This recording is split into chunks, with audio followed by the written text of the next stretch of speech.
Hello my babies and welcome back to my channel. My name is Olivia Cunningham and you're watching the very first Truthful Tuesdays series episode 1. If you've had a stressful day, a stressful week, a stressful hour, a stressful minute, a stressful second, whatever it may be, I just want us to all start off by grounding ourselves, taking a moment, finding what we're grateful for right now in this current moment. At least one thing. I know there's one thing. Take a deep breath in and let it all go. Just a big exhale out. Just let it go. Leave the body. Inhale and exhale. Let it go. Release the tension, release the bad energy, release the shit that has gone on and is going on and is just chaotic and filling up in here.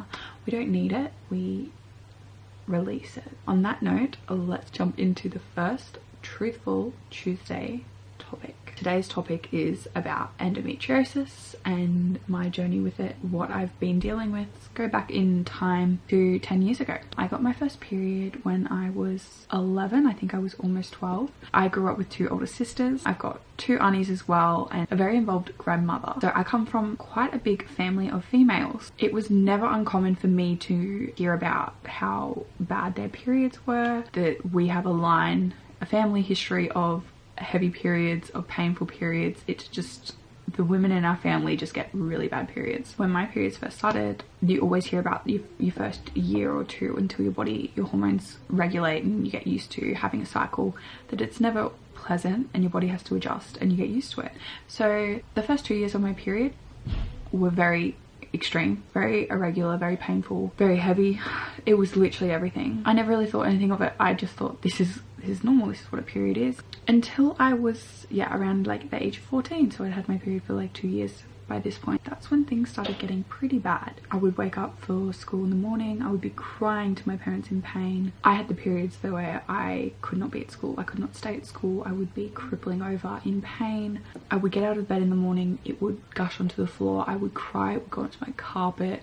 It was just a very intense time. Not to mention, I'm going through puberty like crazy at this point. I didn't understand everything that was going on. I had a lot of pain all the time, but I had been for so much of my life. I grew up severely constipated, hot girl shit, IBS. I had issues in that department, so for me, like, pain was not that uncommon, but it was way more intense. It was way more frequent. It was not just when I had my period, it was all month. I remember one day in year 9, around this time when it was getting really bad, that I was at school. I asked my teacher if I could go to the bathroom, and we'd only been in class for about 10 minutes at this point. It was the start of the day. I knew I was about to bleed through my pad and I knew I needed to go sort things out. It was a male teacher and he told me that I should have gone before class went and that I had to wait. I sat in that chair crying that whole period of class, and I knew I was in so much pain. I was bleeding so heavy. And I remember crying and looking at my friend saying, I've just leaked through my dress, my only dress that I have at school with me, because the teacher wouldn't let me go to the toilet. So I had to wait. And I remember having like all these guys next to me. I just was so ashamed and embarrassed, which I would never be now because who cares? It's a bodily function, you can't help it. But back then, you know, what I was saying, it was all fresh. Heaps of girls I knew didn't even have their periods yet. And I just remember the relief teacher coming over like, what's wrong? She was a woman and she was questioning what was wrong. She made me walk to the office, so past all these buildings with nothing around me. She got me a spare dress and told me to go back to class. I was crying. I had blood all down my legs. I had blood through my skirt and I just wanted to go home. This is just showing where my journey started and how your voice, no one believes you or no one cares because they're not the ones having to go through it. But this was such a hard time, and this is where everything started with me. Literally everything. This formed so much of my life because it started, and from that moment I felt like no one believed anything I said when I would talk about having pain or painful periods or heavy periods. It stemmed from every time I would address that with someone, them denying how I felt. This moment on, I started getting pain more often. A lot of it would occur at school. I started missing out on a lot of school because I was always in pain, and my mum and dad were having to take me to the hospital a lot, the emergency room, and I was there at least once or if not twice a month. They would do every single test you could imagine possible. They would be pumping me with very strong pain medication. That was just a band-aid covering what led now a decade of issues. I know so many women have been through this. Obviously only a newly discovered thing, and only a lot more people are getting help with it now. They were checking everything was coming back perfectly normal, and they would do MRIs on me, they would do like literally anything you can imagine I had done. My parents were spending hundreds if not thousands of dollars on me, on going to naturopaths, on going to specialists, to try new diets, on trying new foods. I went gluten-free, I went dairy-free, I cut out meat. I did so many things at such a young age, which caused a lot of other issues with things, which I will go into another story about another time because it's not this video. It just caused a long line of issues with how often I was going to the hospital. I remember one day I went, it felt very different to every other time. It felt like they didn't want to give me any medication anymore. They kind of didn't want to run any more tests. They sat my parents down and me down and told me that the pain I was feeling could actually be a condition that was all in my head. That I was mentally thinking I had pain and it was physically causing me pain, or so I thought. And after that, they never wanted a bar of it, they never wanted to see me. They told me it was all in my head, except for one day when I was at school and sitting through an exam and I could not breathe and I was bent over and I was crying and I was crying. I got rushed to the hospital. They decided, look, I don't think it's appendicitis, but we should take her appendix out anyway. So I had an I can't even say the word. I had surgery to remove my appendix. When they said they were going to go in for surgery, they said they were going to check my ovaries and my uterus, or my female reproductive system, just to rule out that I didn't have endometriosis. Well, they took my appendix out and they told me everything was fine. We never saw any scans. They continued to obviously tell me the pain was in my head. After this, I was too ashamed to ever go back to the hospital again when I was in pain. I genuinely thought to myself that maybe I am making this up in my head and I'm crazy. And I thought that for up until a month ago. No, but like obviously I knew at this point. I reached a certain age where I was like, no, I'm not making this up. Like there's actually something wrong. But probably until I was 17, 18, I genuinely thought something's wrong with me and this is in my head. And no, I'm not the only one. So many of us get turned away and away again. Or you just think this is just normal period pain and this is what everyone experiences and maybe I just have a weaker pain tolerance. But what always baffled me was I don't have a weak pain tolerance and everything else. I would get piercings, they wouldn't hurt. Other people would say would hurt. I'd get tattoos, they didn't hurt. So I was like, I don't think my pain tolerance is that low. I would go on different contraception. I would get severely sick. It would make me worse. It didn't do anything. It wouldn't change anything. When I turned 17, was with a partner at the time and I fell pregnant and I actually lost that pregnancy. And it was a very odd, weird experience and it was a lot to go through. Obviously at that time, that was kind of when I definitely was just like, something's not right. I just know something's not right. That was like massive red flag for me. You know your own body, you know what it feels like. I started bringing things up with doctors then and they just kind of didn't think anything of it. I don't know, didn't care. I don't know. That's what it felt like at the time. It really felt like no one cared. And then fast forward to maybe 2 years after that, so around at 19, would not have sex anymore because every time I would have sex it was extremely painful, like to the point where I could not breathe. I'd be gasping for air, not to mention the constant cramping. Probably around 17, 18, I did go to the ER a few more times. Like I would wake up in the middle of the night like screaming and crying, like calling out to my mum to like come get me. I couldn't get out of bed and she'd have to take me to the hospital and they would just say, you've just got some cyst on your ovaries or you just got bad ovulation pain. And I just thought, this must be normal, everyone must feel this. But I also was like, no, I feel like something's not right. So I went back to another female doctor and